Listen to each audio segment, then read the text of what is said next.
All right, guys, we're going to read this next chapter. Don't forget, you guys have a assessment every Tuesday, which will be on the chapters that we read that week, the Wednesday, the Friday, and the Tuesday.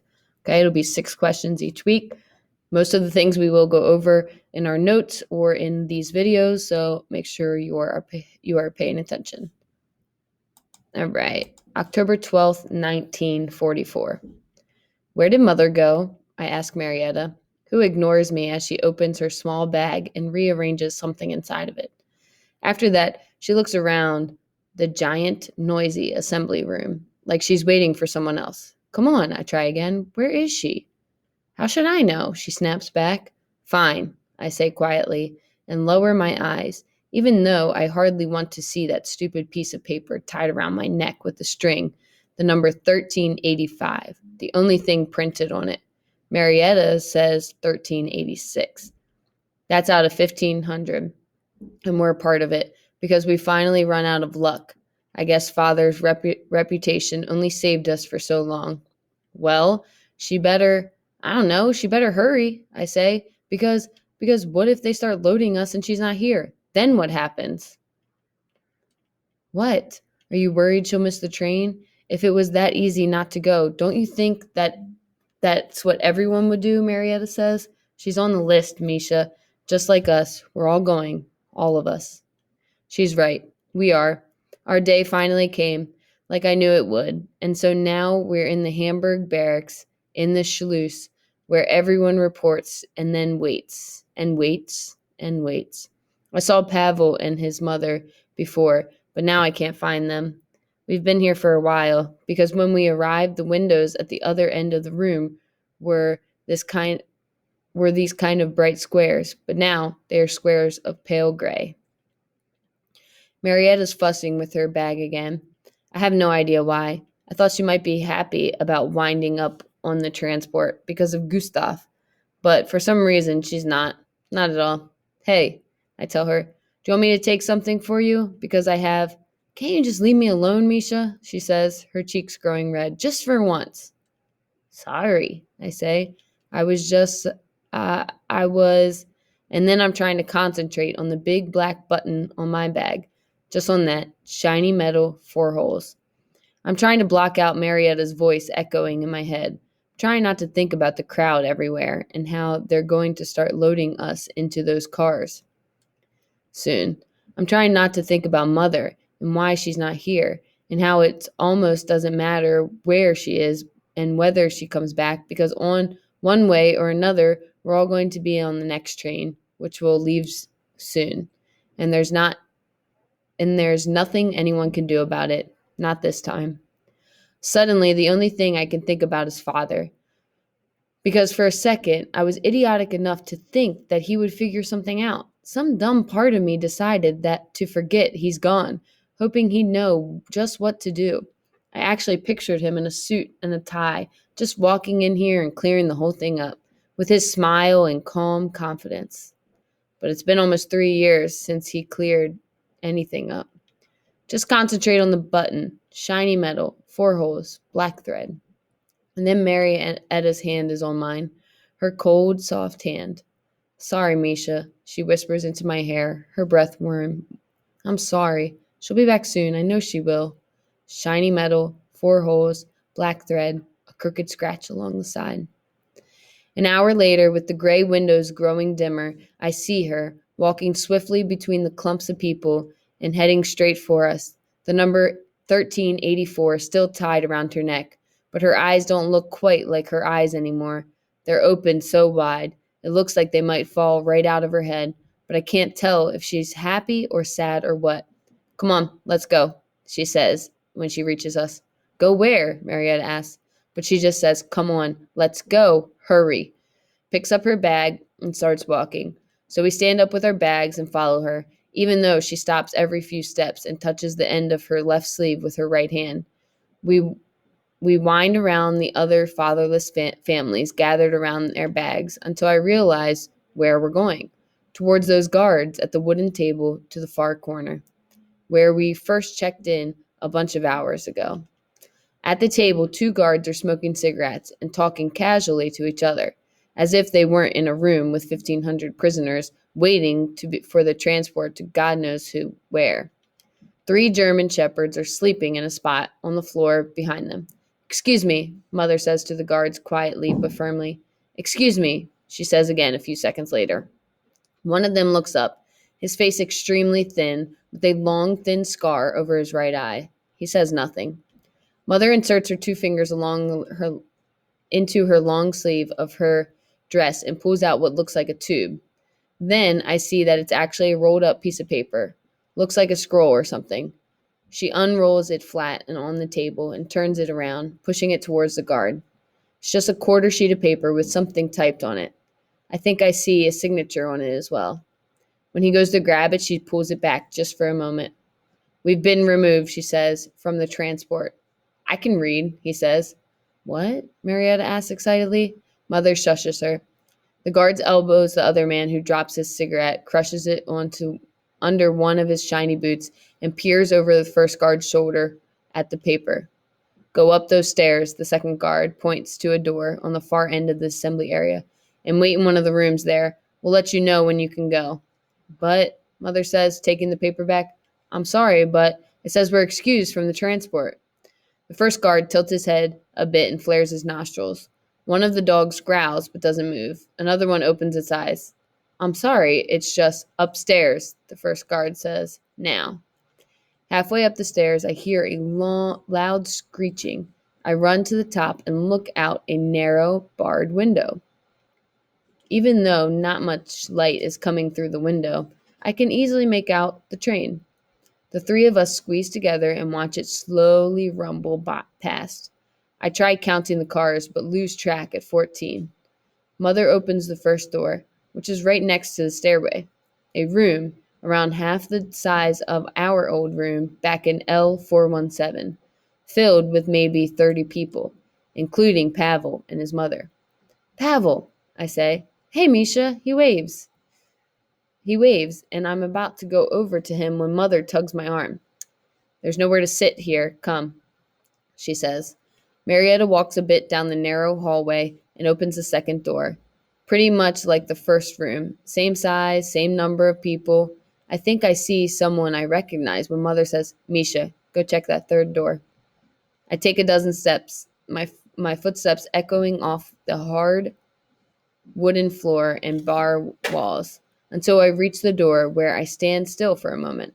Somehow, it's totally silent here. I turn the knob and look inside. 2 young women and a boy, maybe half my age. That's it. Pretty much empty, I say, back to Mother and Marietta. They head over and we go inside, sitting on the floor near one of the far corners. I can't tell if this is the right place to be or not, and I almost ask Mother until I get a good look at her face. Her eyes are still opened wide like before, but the rest of her face, it almost looks like glass. Like if the slightest thing goes wrong, the whole thing might shatter. So I asked Mr. Spire, Mother says after we get settled, still clutching the piece of paper, to please. Mr. Spire, I asked. The head of my department, she says. I tried to take the paper from her, but she pulls it away quickly. What did he do? Marietta asks as the door opens. Mother swings her head towards the door like someone just shot off a gun over there. But all that happens is 2 women around Mother's age and a girl come inside. Mr. Spire, Marietta says. What did he do? Well, Mother says, squeezing her eyes shut and taking a deep breath. He went away for a while, and I simply sat there, worrying about the 2 of you. She almost laughs. I worried that the train would come while I was gone, and that when I returned... See, I said to Marietta, who just shakes her head. Until he came back with the SS officer. I had seen him before, a young man with the baby blonde hair, very young. He would come to the workshop from time to speak with Mr. Spire, never with anyone else. But today he came straight over to me, Mr. Spire right behind him. Herr Richter, Mr. Spire said, do you recall your enthusiasm for the teddy bears we've been making? Richard didn't say anything. He just crosses his arm. You doubled your order 2 weeks ago. For Christmas, you said. Do you recall that? For these teddy bears? And for a table nearby, Mr. Spire, and from a table nearby, Mr. Spire grabbed one of the bears I had made. What do they look like? I ask. Misha, Marietta whines. What does it matter? It's a small, light brown bear, Mother says. Furry, of course. Nice round tummy, black plastic eyes, black nose, little black mouth, almost smiling. Or, at least, I like to think so. And I sew for each one a little flannel shirt with a button near the neck. Our heads are jerked over to the sound of the door opening, but it's only a woman and a small boy, maybe 4 years old. Mr. Spire handed the bear to Richer, Mother says. The one I finished yesterday morning, just before they announced the transport. It may have been my best yet. What do you mean? I ask. Mother shakes her head and looks down at her lap. Hard to say, but sometimes the bears never happens with anything else I make, but sometimes with the bears, I can almost feel them coming to life.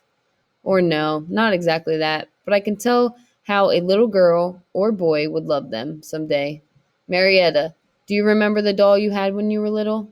Alexandra, Marietta says softly and actually smiles. How much you loved her, Mother says. I'd sit and brush her hair for hours. That is what I think of sometimes when I'm making the bear, when I used to make them, that someday a child will talk to it, will share its pillow with the bear each night, will love it. A child with a Nazi for a father, Marietta says. Mother nods her head slightly and rubs her eyes. There's a noise from below, maybe dogs barking, maybe yelling. It comes through the floor and straight up my body, making me stand up, almost like an electric jolt. I walk over to the wall with two small windows, but when I get up on my tiptoes and look out, there's nothing to see. The windows must be facing the wrong direction, because there's nothing more than an empty street below. It's still light out, but I can tell it won't be for long. Misha, Mother calls out to me. I go back and I sit down. So, what did Richard do with the bear? Marietta asked. He held it, squeezed it, turned it upside down, inspected it the way only an SS officer would, like he was looking at a radio or a rifle. Mother uncrossed and recrossed her legs. Then he nodded his head and looked up at me, up and down, so I lowered my head, of course. But I heard Mr. Spire say, This woman, she made that teddy bear. She makes all of them, and she's been placed on the next transport. Thought you make fake flowers too, I say. They call them artificial flowers, Misha, Mother says. I do make them, or rather I used to, because lately only teddy bears all day long. So what then, Marietta asks. Yes, well, Rachel finally spoke. Only her, he asked Mr. Spire. So Mr. Spire told him, occasionally someone else helps her, but it's mostly just her. She's the best by far. Really? I ask. Are you? I'm not bad, Mother says, and even smiles for a split second. But Richard, he merely stood there, holding the teddy bear. A Nazi with a teddy bear, Marietta says, shaking her head. So then Mr. Spire said, if she goes on the transport, we will not be able to complete your order. At least not with these kind of bears you were planning on giving your daughters. Then what? Marietta asked. But Mother doesn't say anything because suddenly there are noises from below again, only louder this time, screaming and shouting and dogs barking, plus something else that's hard to figure out. Whatever it was, it's making the floor vibrate, probably the sound of 1,500 sad and frightening people standing up and heading towards the train.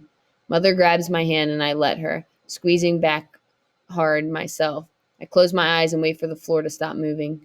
Then what? Marietta asks a few minutes later. Yes, well, Richard stood there for a moment or two in silence. Mother swallows her chest and her chest expands. I tried to do nothing because I was certain anything I would do or say would be liable to anger him. I sat with my head lowered, sneaking glances up at him, hoping he wouldn't notice. Eventually he said to Mr. Spire, not to me. He said, okay. Okay, I say, okay, what? Exactly.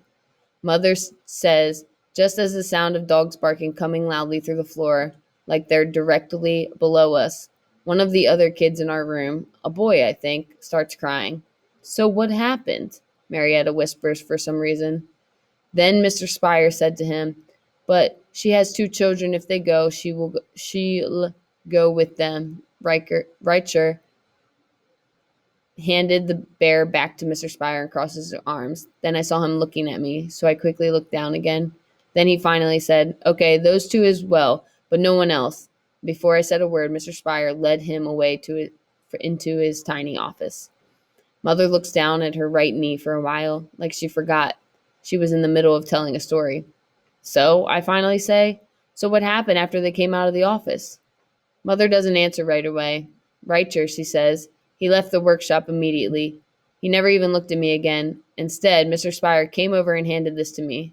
Mother raises the paper a bit. She finally lets me take it from her. On the end is a tiny scroll is wrinkled and dented from how tightly she's been holding it. Though there's barely any light in here at this point, I hold the incredibly thin paper close to my eyes until I can make out only the letters. All it says is,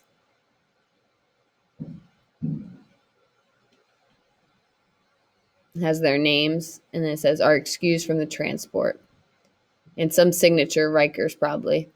So then why are we up here, Mario says. Why didn't they just let us go? All right, this is going to be a question. What is on my mask? You can say paintbrushes, you can say a globe, you can say scissors. All I know is everybody should get this right because I'm telling you it's going to be on your test. So make sure you write it down. All right, so right now, Misha's mom, her name's Margaret, got excused from the transport, except they're upstairs. So she doesn't understand why. And some signatures, blah, blah, blah. Okay. So then why are we up here, Marietta asked. Why didn't they just let us go? It says we're excused. Mother, it says we're excused. What are we doing here? But Mother shakes her head. I can't sit still anymore, so I get up and walk around the room, even though there's nothing to see or do anywhere. After a minute or so, I walk over to the door and put my ear against it. Nothing. At least at first. But then I hear some clicking, maybe from the stairs. Yes, it must be from the stairs, because I can hear it getting louder and closer. Then a door opens somewhere down the hall, and a deep voice shouts something. What's he saying? Mother asks. I'm not sure, I say. He shouts something again, followed by dogs barking. And now the boy in our room starts crying. Shh, Marietta says to the woman holding him. You have to shut him up. The woman puts her hand over the boy's mouth and rocks him like he's a much younger kid. For a second, he's quiet, and I put my ear against the door, trying to figure out what he's been screaming. 50, the voice says, much louder and much clearer. This time, 50 more. Mother's hands go up to her mouth. Suddenly, all the kinds of horrible noises from down the hall begin pouring into our room. Voices, screaming, and dogs barking viciously. I hurry back to Mother and grab her arm, waiting for the dogs to stop. The boy starts in with his crying again. Mother puts his arms around me and grabs Marietta's hand and hold her other hand. She squeezes much too tightly. All of you, the voices screams with the dogs barking. A split second after he finishes screaming. No, a woman shouts, completely terrified. No, no, no, please. Again, she shouts this, though after a while it's more of a cry than a bunch of words. I break free of Mother's grip and run back to the door. Misha, she shouts at me in a kind of whisper, but I can't help it. I grab hold of the doorknob and press my ear against it. You, the same voice orders, now. Then more vicious barking and crying and begging and walking. People from the first room must be walking down the stairs. Someone keeps screaming and begging. No, no, no, over and over again, the dogs answering with their terrifying barks. And then a name, I think maybe Gerda, echoing loudly. 5 seconds later, the door slams, and then it's completely quiet again, like none of that just happened. My left hand hurts, and it takes me a few seconds to convince myself to let go of the doorknob. Even then, I can't get the rest of my body to move, so I just sit there, trying not to think at all. Then, I just as I realize I never heard the clicks going down the stairs, I hear them growing closer. A bunch of clicks. The man's boots. That's the man's boots, and maybe the nails of those dogs, too. I swear I can feel all the clicking as it runs along the floor and up through this door. It's like they're walking on the edge of my ear. Then another door opens. 21. Get up. Move. And then I want to get away from the door, but something won't let me, even though I can feel my body shaking. Not him. Not him, a woman shouts, begging. A dog's bark explodes and someone shrieks, bitten probably. The hall fills with children crying and a woman screaming. Their voices are so powerful and so terrified. I feel like I'm hearing them through my skin, like they're cutting straight through into me. A man yells, "Let go of him now!" And then a loud footstep and a deep, hard thud, like a body hitting the wall between our rooms. For a second, the screaming stops, only to start up again even louder. Layers and layers of screaming, all of it making my entire body tremble. "Over there, all of you," a man shouts above the screaming and the barks and the dogs cutting through the air. "All of you." Does that mean he's taking everyone from that room? And if it does, then our room is next because he's definitely just down the hall. He's definitely in the room right next to ours. And so if he needs any more, our room is next. He'll click down the hall and swing our door open, the dogs growling and snapping at us. He'll say 13, and then and that will mean all of us, and we'll be beg like the other people beg, but it won't matter because they don't care about begging. They don't care about anything because if they're fine stuffing 100 people into a boxcar with no seats, no windows, why would they care at all about people begging? Because people who stuff other people into train cars, they don't care about any of the things you're supposed to care about. The only thing they care about are their teddy bears and their numbers. And so if they need all of us, they take all of us. They'll take every last one of us. And if that's all they care about, then who knows what their slanting postcard really meant. Maybe it is really, really bad wherever the transport goes. Maybe it's the worst place ever. And so maybe there's a reason why that's the last postcard Aunt Louise sent. And maybe we're about to find out why. The shrieking and barking and fighting continues pouring in from the next room, but somehow I pull myself away from the door and rush over to Mother. I bury my head into her stomach. She holds me tight, but it doesn't really help because I can feel how every muscle in her body is tense, waiting for the clicks and the barks and a number that is much too large for our practically empty room to be screamed from the doorway. I feel Marietta hug me from behind, trying to reach out for Mother too. Marietta is crying, making a horrible sound that causes the 8-year-old Marietta to appear in my head. Whoops. I don't want Luis to be right. I don't want slanting down to mean that what Mother said it means. I don't want the door to open and the dogs to put me on the train. I don't want to sit on bare floors waiting for something horrible to happen. I don't want to be here anymore, to be helpless prisoner who can only hope that there to be no more numbers. I pushed my head further into Mother's stomach, asking it to make this all go away, asking it to make the last 5 years go away, begging for the train to pull away without us on it, begging for all the trains everywhere to disappear forever. And then suddenly, silence. Just the screaming and barking and crying still echoing in my head. I pull away from Mother to make sure, and then I hear it again, the clicking. Only this time it's definitely going away from us. The man and those dogs clicking down the stairs until it's completely quiet. I've never heard such silence before in my whole entire life. We sit tightly together, the three of us, in complete darkness. I have no idea how much time is passing. Sometimes it feels like hours, but then I notice Marietta's breath, and I realize that maybe it's only for a few minutes. If I bend my head just right, I can hear something coming through the windows. Nothing specific, just some kind of dull rumble, which gets louder and then quieter again. Sometimes a very loud shout breaks through, but the actual words get lost. Is the clicking going to return? And if it does, will it reach our room this time?